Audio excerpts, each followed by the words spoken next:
그 죄라는 것 자체가 나쁜 것이지만 세상 법정에서도 보면은 죄질에 따라서 판결이 이 사형에서부터 훈방 조치로 나뉘는 것을 알 수 있습니다. 오늘 우리가 읽은 본문에서도 보시면 마찬가지입니다. 우리 하나님께서도 죄 자체를 아주 나쁘게 여기시지만 특별히 반드시 죽여야 하는 죄가 있다라고 오늘 성경 본문에서 말씀하고 있습니다. 새벽을 깨우고 우리 성도님들이 여기 은혜 받으러 달려 나오셨는데 꼭두 새벽부터 반드시 죽여야 하는 죄라는 것을 이렇게 제가 말씀드려야 해서 너무 쌀벌한 제가 이제 이야기를 해서 벌써 얼굴 표정이 벌써 무거우신데 좀 그런 얘기라서 좀 송구합니다. 그러나 오늘 이제 본문에 보면은 하나님께서 이제 반드시 죽여야 하는 죄, 이 세 가지가 등장하고 있습니다. 첫 번째는 이제 몰렉 숭배에 대한 죄인데요. 1절에서 그 5절까지 다루고 있습니다.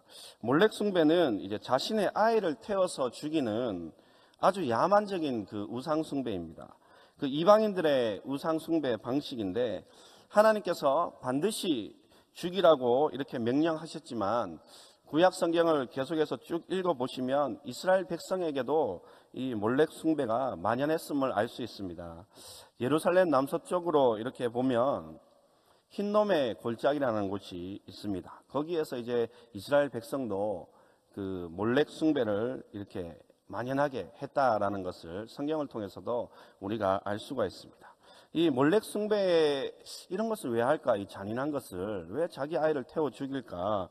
이 몇 가지 이렇게 이유가 있는데요. 이 하나는 왜 이런 일을 하냐면 그 원치 않는 아이를 이제 임신을 해서 그 아이가 이제 태어나면 이 골칫거리잖아요.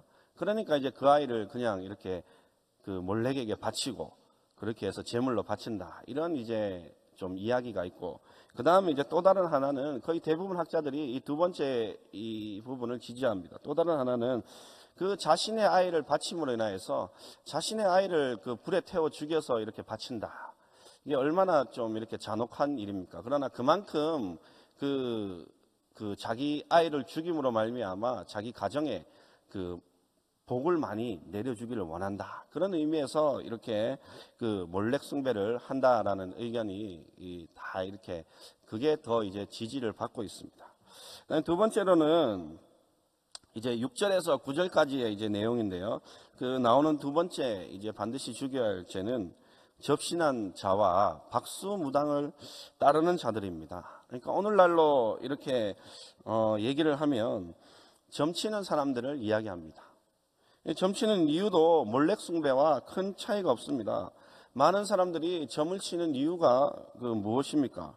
감추어져 있는 일을 미리 알아 잘 되고자 하는 것 아닙니까? 많은 그리스도인들이 저는 이렇게 점치는 듯한 신앙생활을 하고 있을 때가 저는 있다라고 말씀드리고 싶습니다. 특히 언제 그러면 점치는 듯한 신앙생활을 하느냐?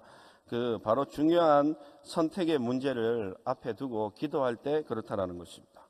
하나님, 제가 이 직장의 선택지가 놓여 있는데 이 직장을 가는 게 좋을까요? 저 직장을 가는 게 좋을까요?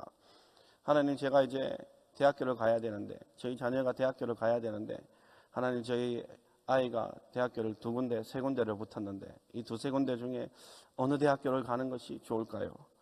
그 다음에 이제 또 뭐 애가 커서 이제 결혼할 때가 되고 이러면 하나님, 내가 결혼을 해야 되는데 내가 이 여자하고 결혼하는 게 좋을까요? 저 여자하고 결혼을 하는 게 좋을까요? 이렇게 이제 기도를 할 때 이제 우리가 점치는 듯한 기도를 할 때가 있다라는 것이죠.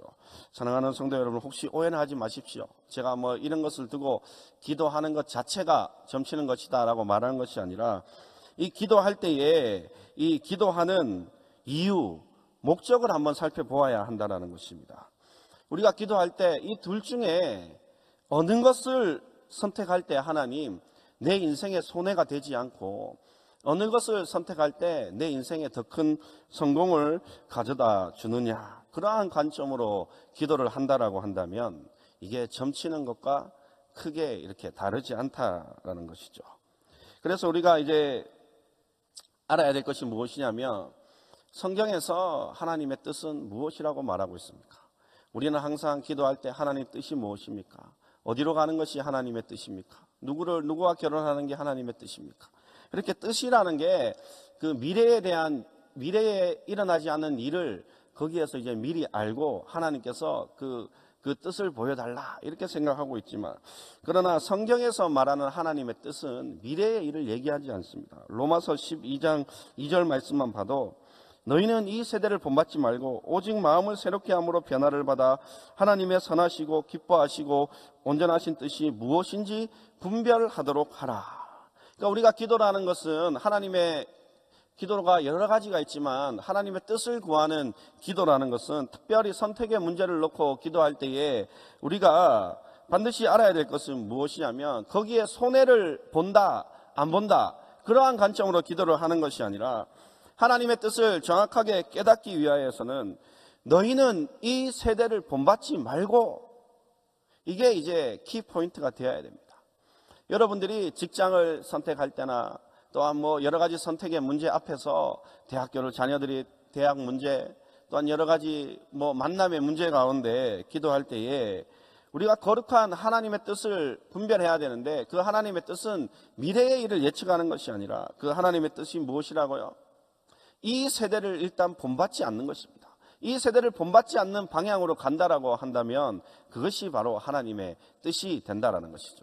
사랑하는 성도 여러분, 우리는 박수무당의 접신한 자들처럼 점치듯이 신앙생활을 하는 것이 아니고 손해 안 보기 위하여서 더 큰 성공을 위하여서 어느 것을 선택할지 하나님의 뜻을 구하는 것이 아니라 하나님의 뜻은 여러분들이 이 세대를 본받지 않는 것이다라는 것을 기억하시기를 소원합니다.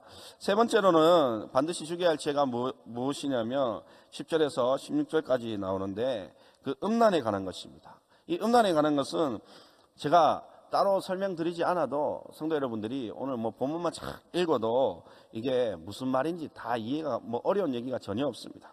그래서 저는 이제 결론적으로 왜 하나님께서 오늘 이 본문 가운데 이 세 가지 죄를 반드시 죽이라고 하셨을까요? 그 이유가 무엇일까요?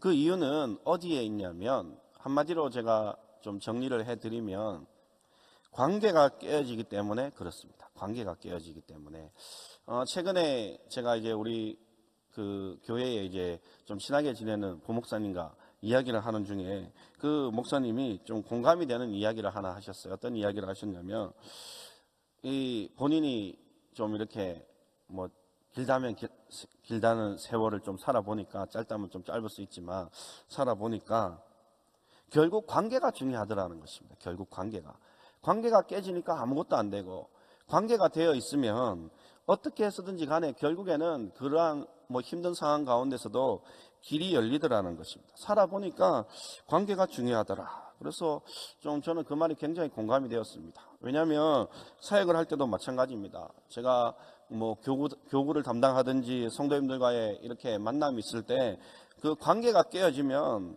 이 사역이 그걸로 끝입니다. 관계가 깨어지면 아무것도 안 된다라는 것이죠. 그리고 특별히 관계라는 게 우리가 어떨 때 깨어집니까?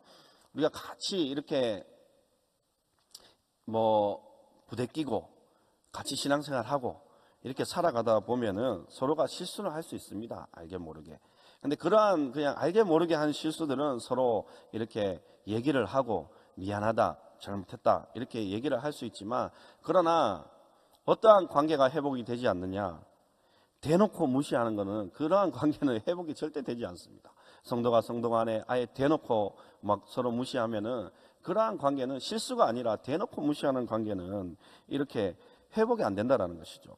제가 왜 이러한 말씀을 드리냐면, 오늘 이 세 가지 죄는 대놓고 하나님을 무시하는 것이기 때문에 그렇습니다.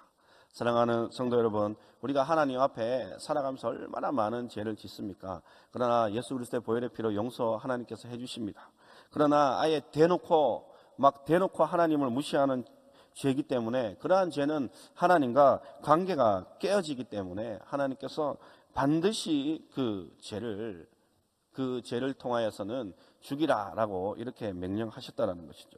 사랑하는 성도 여러분, 하나님과의 관계가 또한 오늘 이 새벽 가운데에 회복되시기를 소원합니다. 저는 저희 담임 목사님이 항상 얘기하는 그 네 가지 통친함락, 그게 저는 사역하는데 항상 요즘에 최근에 많이 와닿더라고요. 서로 통하고, 성도님들과 이 교역자가 서로 통하고 서로 친하고 함께하고, 그 함께하는 것이 즐겁고, 그래서 통친합락. 근데 이게 하나님과의 관계에 오늘 사랑하는 성도 여러분들이 통친합락하시기를 소원합니다. 하나님과 오늘 하루 통하고, 하나님과 친하고, 하나님과 함께함으로 말미암아 즐거운 하루를 시작하시는 우리 모든 포도원교회 성도 여러분들 되시기를 간절히 소원합니다. 기도하겠습니다. 하나님 아버지, 은혜와 사랑을 감사합니다. 하나님, 오늘 본문 말씀을 통하여서 반드시 죽여야 할 세 가지 죄를 살펴보았는데, 하나님 아버지, 우리의 삶 가운데서 정말 하나님을 대놓고 무시한 적이 없는지 하나님 우리의 삶을 돌아보게 하여 주시고, 하나님 우리의 연약함과 우리의 죄악됨을 이 시간 가운데 회개하며 나아가오니 하나님 용서하여 주시옵소서. 오늘 하나님 아버지, 예수 그리스도의 보혈의 피로 우리의 죄를 용서하여 주시고, 그러므로 말미암아 하나님과 오늘 하루 통하고 친하고 하나님과 함께 즐겁게 하루를 생활하며 나아가는 우리 모든 성도님들 될 수 있도록 하나님 은혜 베풀어 주시옵소서. 하나님 아버지, 귀한 우리 담임 목사님 영육간의 강건함으로 붙들어 주시고, 세계 방방 곳곳에 하나님의 말씀을 들고 나아갈 때에 하나님 그곳에 복음이 선포될 때에 수많은 영혼들이 주께로 돌아오는 역사가 있게 하여 주시옵소서.